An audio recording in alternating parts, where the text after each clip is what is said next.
Voilà, pour vous citer le quartier, on a le rond-point tout en haut de l'avenue avec la maison du tourisme, le marchand de vélo, et là-bas c'est le départ de la route du Ventoux. Et nous en fait on va aller dans cette petite impasse. Voilà. Et la maison se situe à la voiture blanche tout au bout. Voilà. Donc on a à peine 80 mètres pour aller jusqu'à la maison.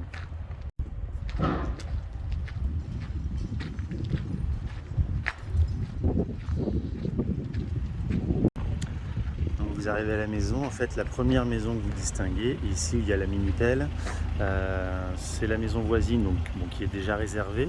Hein, et nous on va aller voir la deuxième partie avec les volets ouverts.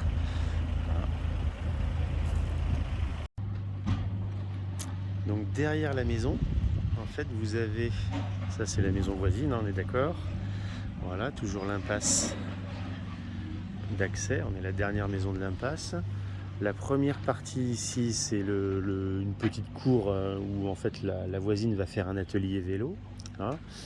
Et ensuite la limite cadastrale, elle se trouve, hein, on distingue un trait rouge au mur, donc ce petit carré ici en fait fait partie de la maison. La division est droite, hein, comme ça il n'y a pas de copropriété, il n'y a pas de servitude quoi que ce soit. Hein. On retrouve la fenêtre de l'ancienne salle d'eau qui a vocation de chambre sur l'arrière. Hein. Et ici c'est l'atelier. Hein. L'atelier, voilà, je vais essayer de passer. Voilà. L'atelier de 25 mètres carrés où en fait ça a subi des infiltrations d'eau en toiture parce que c'est un toit plat et l'étanchéité n'a jamais été faite. Sauf que récemment, alors est-ce que je vais pouvoir vous montrer, récemment, l'étanchéité de la toiture a été faite, donc c'était la semaine dernière ça, avec une garantie décennale également. Hein. Donc maintenant ça ne prend plus l'eau, il n'y a plus qu'à nettoyer, c'est tout. Et on redonne. Voilà, bon cette partie-là, en clair, vous n'allez pas vous en servir plus que ça, mais ça permet d'avoir de l'air sur les deux ouvertures, donc de la fenêtre ici, encore une fois de la chambre, du bas, et de l'atelier. Voilà. Alors, la parcelle, désolé, il y a les travaux aujourd'hui. Donc on a une entrée qui fait 4 mètres de large. On a une borne au sol qui est là, voilà, ici. La limite va à l'angle du mur que vous distinguez là-bas, voilà. Donc ça après, dans l'absolu, ça n'a pas vocation à être clôturé, parce qu'il faut toujours garder du recul pour au moins rentrer la voiture, comme je suis garé là, donc ça fait bien partie du terrain. Voilà. Ensuite, eh bien, vous avez tout ce jardin. Bon là, il y a le maçon qui a, le terrassier plutôt, qui a son camion et sa remorque. Voilà, et on distingue entre autres la toiture qui a été refaite, finie il y a 15 jours. Là ils sont en train de finir les génoises, ils reprennent des bouts de façade où vous avez dû piqueter en fait pendant les travaux pour faire les génoises. Voilà. En fait sur ce terrain, voilà, là où on pensait nous rentrer une piscine, c'est exactement dans ce coin là, dans l'idée 6 par 3 par exemple, ou 7 par 2,5, c'était pas mal. À savoir que le long ici, il y a une petite servitude de canalisation en tréfonds sur 1 mètre seulement, et là ça a été fait, donc on sait qu'ils ont pris 50 cm. C'est à savoir, en fait c'est pour la division de la maison voisine qui elle n'avait plus d'eau ni d'électricité. Voilà.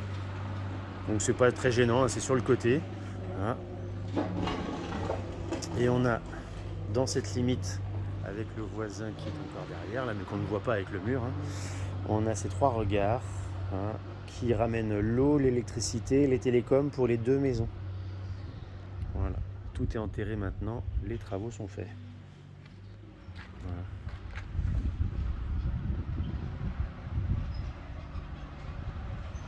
Après, devant ma voiture, finalement, vous pourriez très bien avoir un portail coulissant le long du mur. Ça permet de garer quand même votre voiture à l'extérieur ou de la rentrer si besoin, mais au moins vous avez votre jardin qui est fermé, votre cour qui est fermée. Et on a encore cet espace-là.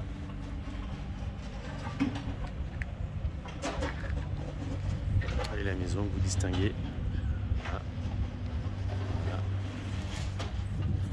Et on se retrouve sur l'est avec l'entrée de la maison.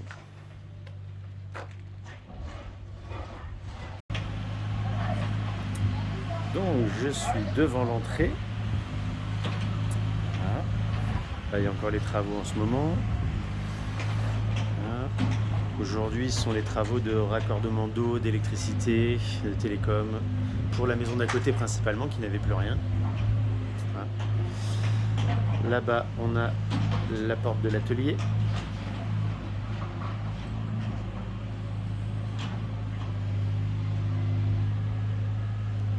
Allez, et on rentre.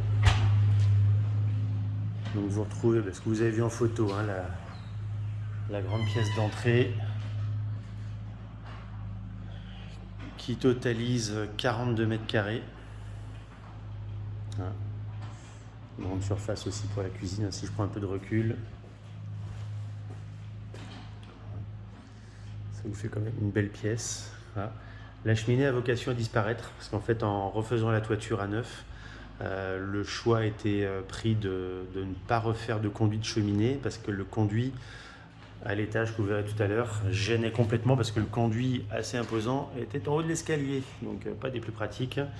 Et aujourd'hui, il vaut mieux mettre un poêle à bois avec une sortie en façade ou un poêle à granules. Voilà.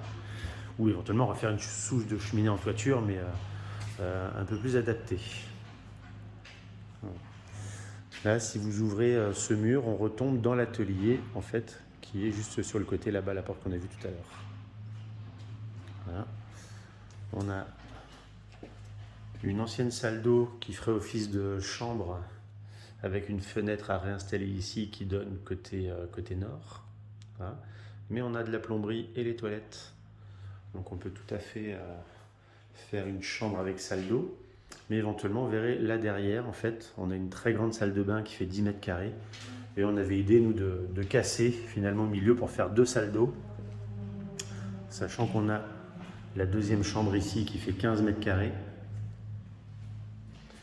Et ça, c'est de la cloison. Donc on pourrait encore une fois casser et faire une porte qui donnerait dans cette salle d'eau au milieu.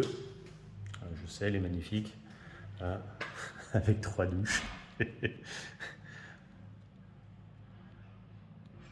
Voilà. Mais vu la surface de la salle d'eau, on peut très bien se dire voilà, je casse d'un côté pour faire. Enfin, on coupe la salle d'eau en deux et on peut avoir chaque chambre avec sa salle d'eau. Ce serait assez confortable. Voilà. Direction l'étage. En fait, en refaisant à neuf la toiture, donc là ils ont laissé le dessous parce que la charpente était bonne, ils ont changé quelques traverses, mais ils ont laissé ce magnifique plastique au plafond. Ils ont surtout intégré des Velux. Voilà, parce qu'avant c'était surtout de la pièce noire. On avait uniquement ce petit œil de bœuf là-bas, alors qui est mignon, hein, mais qui évidemment ne donnait pas une lumière exceptionnelle. Voilà. Et du coup, on a une pièce qui est beaucoup plus lumineuse qu'avant. Et on a 2 pièces comme ça côte à côte qui sont très grandes, elles font 30 mètres carrés chacune. Voilà. Donc l'isolation de la toiture a été revue par-dessus, la laine de verre. Alors celle qui est en mauvais état a été remplacée, celle qui est encore bonne, ma foi, elle reste en place. Voilà. Et ici, deuxième pièce, pareil, le Velux n'existait pas, donc il vient d'être installé. Cette pièce identique. Là, cette fermeture en parpaing, c'était l'accès à la maison voisine. Donc ça a été condamné et isolé de l'autre côté.